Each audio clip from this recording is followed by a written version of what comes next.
আমাদের প্রতিবেশী শুকনা মৌসুমে আমাদের পানি আটকায় রাখে, আর বর্ষার সময় একসাথে সব গেট খুলে দেয়। আমাদের এই প্রতিবেশী, আমরা এতদিন শুনে আসছি যে আমাদের দুনিয়ার সবচেয়ে বড় বন্ধু। গ্রীষ্মে যখন আমাদের পানির প্রয়োজন, তখন আমাদেরকে পানি না দিয়ে পিপাসার্ত করে মারে, দেশকে বানায় মরুভূমি, আর বর্ষার সময় ছেড়ে দেয় পানি। আমরা অবাক। আমি জানি না দুনিয়া এরকম আর কোন দেশ তার প্রতিবেশী পেয়েছে কিনা।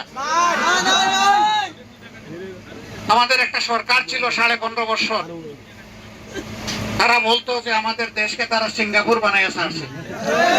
আজকে সিঙ্গাপুরের দৃশ্য। তারা বলতো এটা কানাডা, এটা হইলো কানাডার দৃশ্য। এগুলা সব ছিল মিথ্যা এবং ধোঁকা। এরা জনগণের সমস্ত অধিকার কেড়ে নিয়েছিল। মানুষ তার বাসায় একটা পর্দা টানালে বলতো যে এই ঘরে জঙ্গি আছে।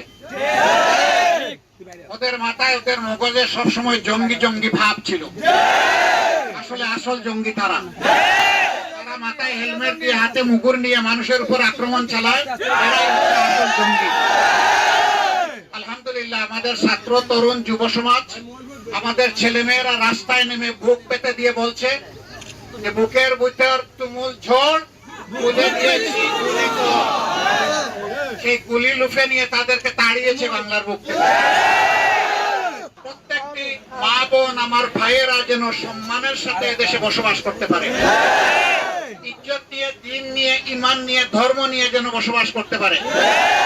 সকল ধর্মের মানুষ শান্তিতে তার ধর্মীয় অনুষ্ঠান করবে, কেউ কারো অনুষ্ঠানে বাধা দেবে না। আফসোস, বাংলাদেশে বেশিরভাগ মানুষ মুসলমান, আর দুনিয়ার একমাত্র সংখ্যালঘু মুসলমান হচ্ছে বাংলাদেশে।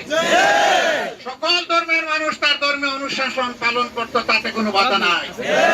কিন্তু একজন খতিবকে মেম্বরে দাঁড়াইয়া তার ইচ্ছা মতো বক্তব্য দিতে দিবে না।